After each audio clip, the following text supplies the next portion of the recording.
Hi, Dr. Phil Gatcha here with the Functional Health Institute of Atlanta, bringing you the Gatcha covered series. If you're not on that, check them out. There's some great videos. Also bringing you a newsletter. Now, the topic of this newsletter is a non-adapted stress response. Clinicians and people are writing books and reading articles online talking about the adrenals. The adrenals, they're about 5 grams, about the size of a walnut. They sit just on top of your kidneys, and they help your body with stress response, with resilience, with energy production, with the fight or flight. When your adrenals work well, you don't have any problems. You can adapt to physical or chemical or even emotional stress with relatively little problem. The purpose of this video are some of the pitfalls that happen when your adrenal glands are no longer able to adapt to stress. A non-adapted stress response, often termed with things like adrenal fatigue, not really a great way to say it. You want to always think of the adrenal glands in terms of the hypothalamus, the pituitary gland, and the adrenal axis, also known as the HPA axis.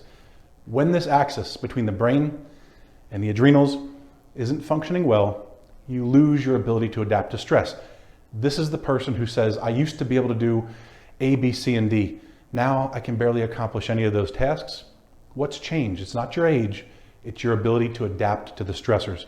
So I want to cover some concepts today about a non-adapted stress response, what it can affect. So we have our non-adapted stress response, and we'll show you the video here.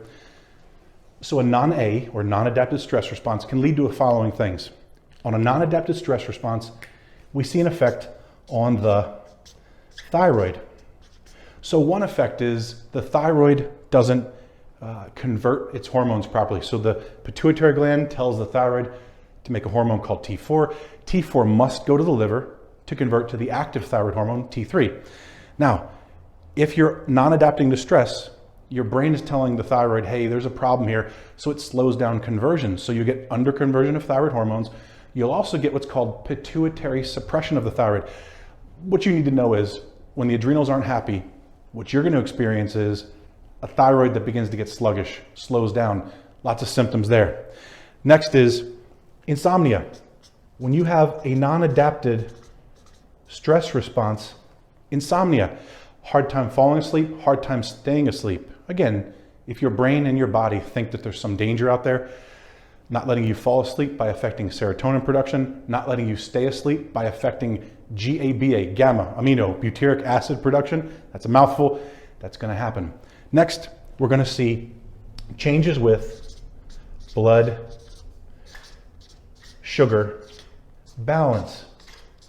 So when we talk about changes with blood sugar balance, we need to think of hypoglycemia, reactive hypoglycemia, the low blood sugar, but also insulin resistance, the weight gain, the higher blood sugar, the borderline diabetic ranges, moving into diabetic ranges, and then tremendous levels of fatigue. So again, when the adrenals aren't adapting right, you're going to have energy problems, blood sugar balance problems. Next, when the adrenals are not adapting properly, you lose bone density. So your body is always in a state of breaking down and repairing.